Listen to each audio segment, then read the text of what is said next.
All right, folks. So we saved the biggest news for last. The biggest news for last, and that is Taylor Swift and Travis Kelce, of course, engaged. They have tied the knot. Variety posts big news. The couple shared the big news on Instagram with a carousel of photos and the caption, "Your English teacher and your gym teacher are getting married." And this was big news in this great country of ours called the United States of America. Here's Barstool Sports posting one of their people's reaction.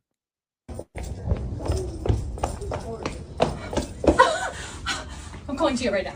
Taylor Swift's engaged. Taylor Swift's engaged to Travis Kelce. She posted it. She just posted it. Oh dear. Look at Instagram.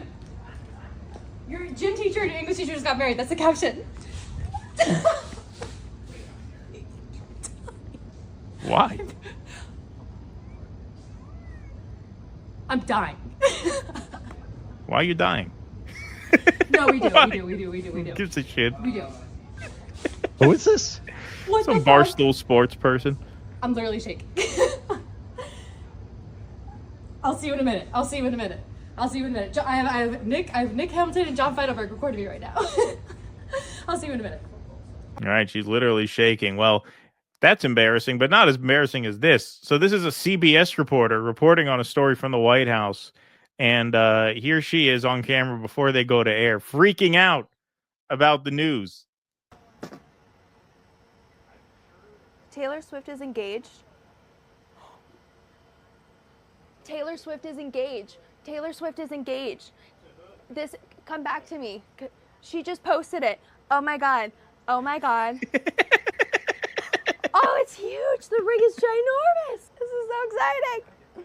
Oh my God.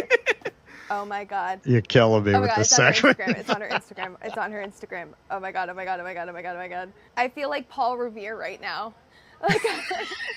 This is a very exciting moment for me in my professional career because I get to announce that Taylor Swift and Travis Kelce are engaged.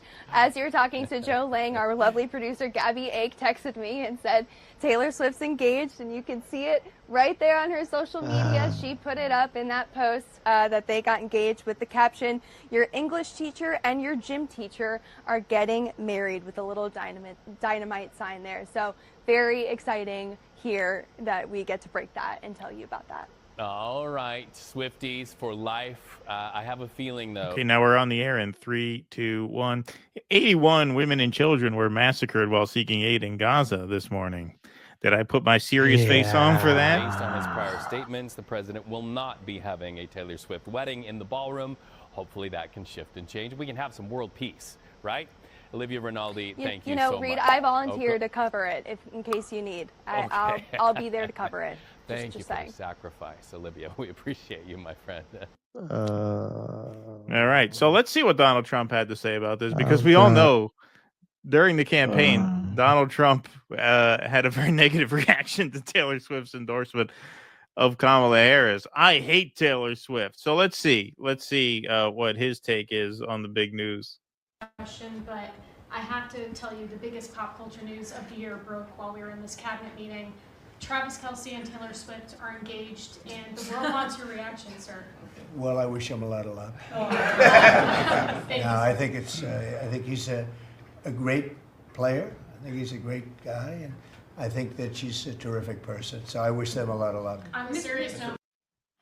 He wishes them a lot of luck. See, even he is a Swiftie at heart. That's the power of Taylor Swift in 2025 in America. Now, look, because of the way the music business has really changed, I do understand why someone like Taylor Swift is at the top of the charts, because nowadays, with the advent of streaming, artists don't really make money doing albums anymore. 99.999% of artists have to make money on the road now, because you just don't generate the revenue through streaming the way you do through album sales back in the day.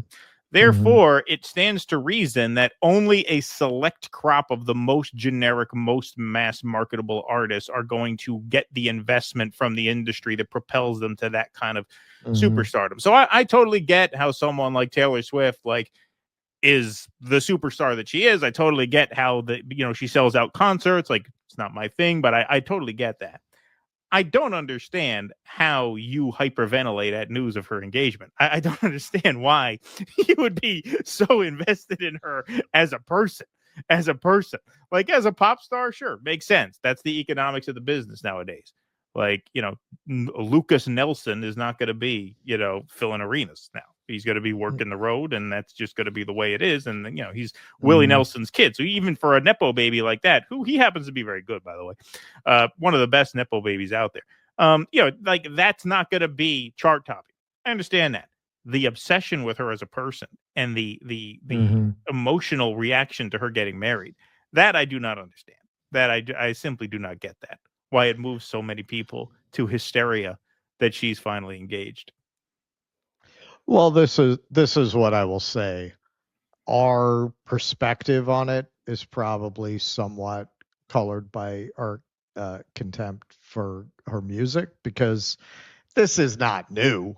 I mean, Sinatra, Elvis, Michael Jackson, like screaming and hyperventilating about the comings and goings and the doings of these celebrities. That's as old as celebrity, and you could argue as old as civilization. Like it's a facet of what I've shorthanded as the peasant mind. I think there's an evolutionary component to that. Why were they able to get a bunch of humans in early civilization to agree to have a king? And why was it so easy to convince them that the king should be taking their shit?